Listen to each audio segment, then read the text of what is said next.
Kane.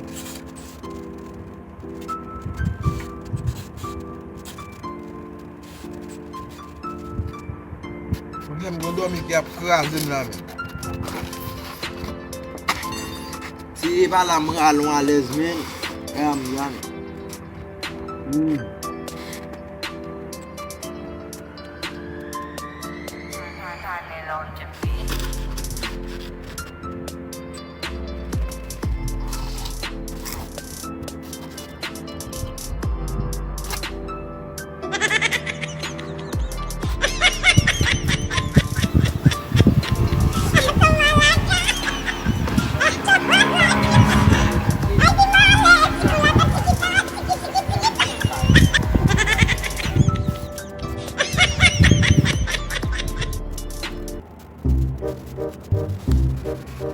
Yo,